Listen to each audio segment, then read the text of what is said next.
The U.S. housing market is almost back to normal 10 years after the crash, but affordability is a big concern for both renters and buyers. Hi, I'm Trey Barno, DWM editor, and our July newscast examines a topic that's always important for the door and window industry: housing. Harvard's State of the Nation's housing report came out in June, and one thing it makes loud and clear: the darkest days of the Great Recession are behind us. Prices are up. In fact, in 2016, home prices across the U.S. finally exceeded those seen before the crash. People are forming new households at a faster rate, too. That's encouraging. But one reason sellers are getting more money is because fewer houses are being built, and that could be a problem down the road.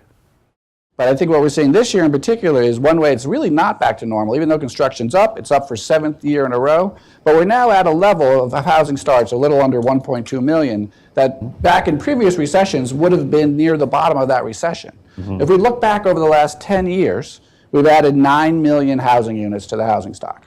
That's the lowest ever for a 10-year period. Ever. Because fewer entry-level homes are going up, conditions are especially tight at the lower end of the market. Between 2004 and 2015, completions of single-family homes under 1,800 square feet fell from nearly 500,000 units to just 136,000. At the same time, only 98,000 townhouses were started in 2016. That's less than half the number started in 2005. What people are feeling in the market is they're starting to get jobs, their income is going up, but when they go in the housing market, those prices are going up and rents are going up because we don't have enough supply. Labor shortages are a major reason for lower rates of new home construction. Also, regulations often limit the supply of land available for single-family and multifamily housing. Those two factors raise development costs and home prices, especially in the most sought-after urban markets. It's impossible to even build a unit for much under $450,000 to $550,000. Wow. So even if you were doing it at cost, your rents would still be in the $3.50, $4, $4.25. So the bottom line, until supply catches up with demand, housing will be a major financial drain for many Americans. The report says that in 2015, nearly 19 million U.S. households dedicated more than 50% of their income to housing. And the issue is that we need supply along that whole cost spectrum. Right. So I think you can't say we don't need that high-end housing. We've had a growth of 1.6 million over the last 10 years in people making more than 100,000 who are renting. That's phenomenal growth, and that's what's been fueling that supply. What we need to do is what Bob's doing, is talking about, is expand the range of supply. That said, there are still reasons for optimism. Demand for rental housing and entry-level home ownership could soar over the next 10 years as millennials enter the housing market in huge numbers.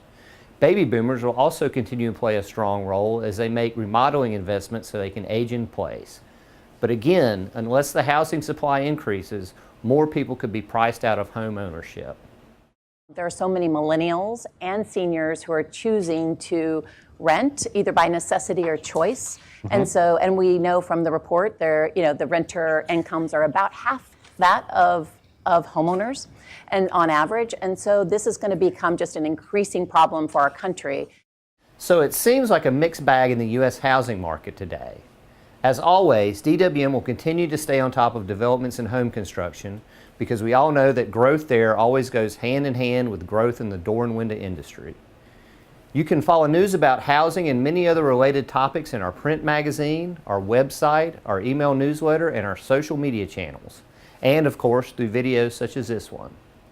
That's all for this month's newscast. Thanks for watching.